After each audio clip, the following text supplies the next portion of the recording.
乌克兰接受联网打击 F-16 开天眼，击落苏35，蛛网行动 2.0 上演。俄军损失大量坦克与装甲车，乌克兰坚挺硬扛普京的疯狂报复，真相究竟如何？咱们接着往下看。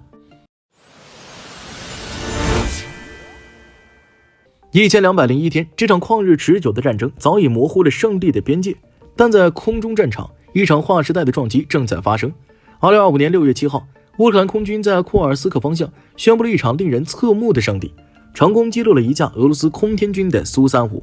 乌克兰总参谋部随后确认，该机坠毁于库尔斯克州尤拉索沃村附近，飞行员虽弹射逃生，但现场残骸惨烈无比，一度被误认为是重型轰炸机坠毁。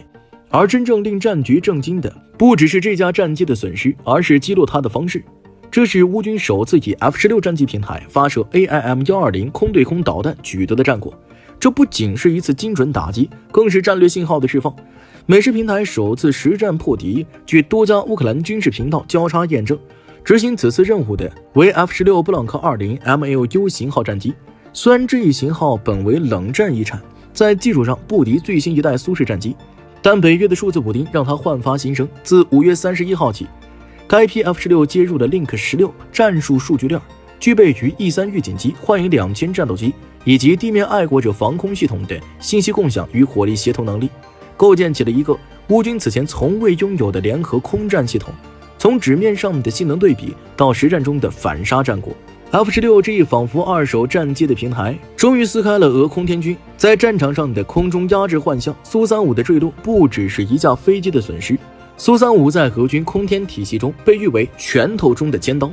其矢量推进、高机动性以及超视距打击能力是俄军对乌军实施空中威慑的重要支柱。而在几个月前，俄方还曾高调展示苏35对乌方雷达和电子战系统的压制能力。如今这架王牌战机被击落，象征意义远远大于战术层面的损失。更关键的是，此事发生在俄方接连失去 A50 预警机之后，其空中指挥链条已经处于失语状态，没有预警，没有联动。苏35即便再先进，也不过是单打独斗的猎物。而在媒体中则出现了一场争抢击落归属权的舆论混战。有人坚持该战机是被爱国者防空系统击落，但乌方多重信源与时序佐证都指向空对空拦杀。更直白一点说，这是乌军 F-16 主动打下的第一架俄罗斯高性能战机。一道战场裂口已经撕开，对于乌军而言更是战略心理战的突破。它意味着乌克兰终于具备了一定程度上的反制火力，也意味着俄军在战场上的肆意驰骋、对地投弹的无成本优势正遭遇真正意义上的对等威胁。如果乌克兰能够持续整合北约体系资源，在更多战区部署 F-16， 那么俄罗斯空天军将不得不重新评估其战术飞行方式、打击时间窗与高价值目标选择。这是一道战场裂口，被 F-16 撕开，它的下一步不会止于此。但这还不是乌军最近的最佳战果。相比击落一架苏35，乌克兰武装部队干了一件更大的事儿。在俄乌冲突的漫长战线上，一场惊心动魄的袭击行动于6月8号凌晨悄然上演。乌克兰出动数百架无人机，对俄罗斯一列军火列车发动大规模攻击。据今日乌克兰等媒体6月8号的报道称，已成功炸毁该列车，导致俄罗斯一个团的武器装备被摧毁。据乌媒报道，此次袭击行动堪称一场精心策划的无人机风暴。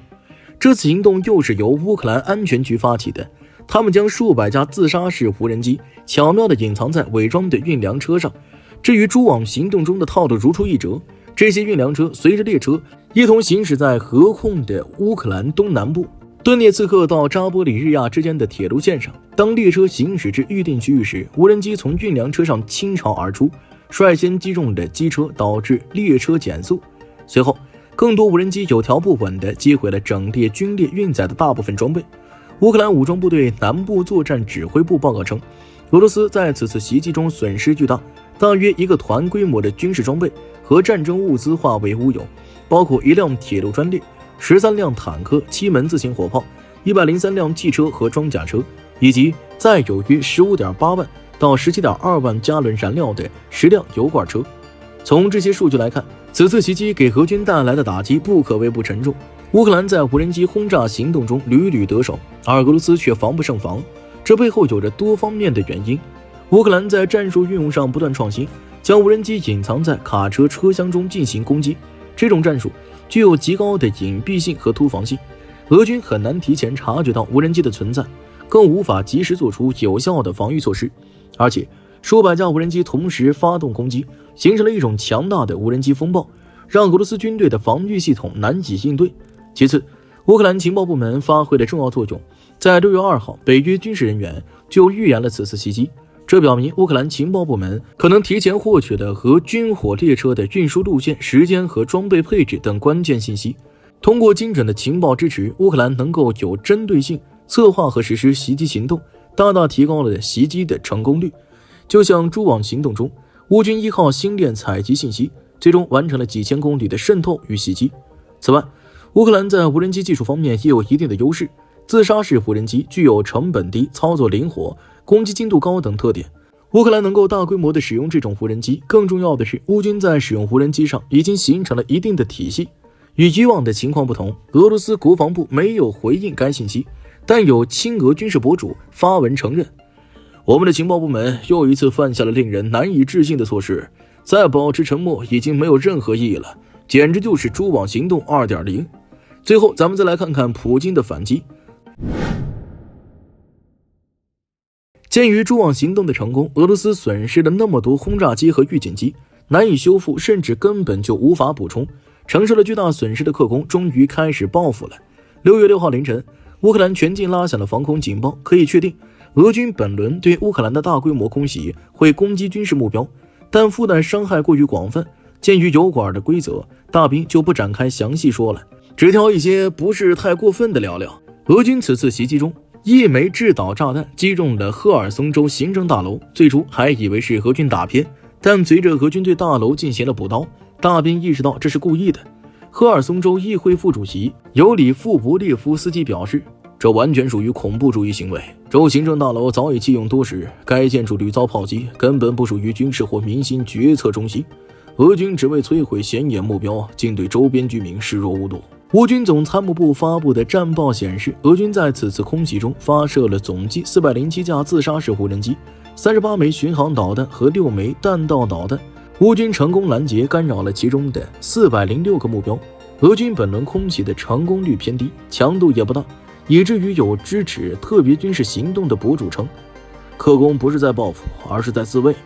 因为靠近前线，哈尔科夫跟苏梅一样遭到了俄军重点打击。因为持续的空袭和炮击，哈尔科夫市中心剧院被迫多次停演，剧院工作人员将地下室防空洞改造成了临时剧场，继续排练和表演，为战火中的人们带来慰藉。轰炸炸不垮哈尔科夫人，乌克兰人在人间。5月30号晚，一支芭蕾舞团在灯光柔和的地下剧场上演了经典舞剧选段。尽管观众不到100人，当音乐响起，艺术和生命在战争阴影下重生。稍早些，特朗普将俄乌战争比作孩子间的打斗。泽连斯基在接受 ABC 新闻采访时回应，我们不是在公园里的孩子，普京是来这个公园杀害孩子的杀手。好了，新闻就说到这儿吧，我是大兵，我们下期节目再见。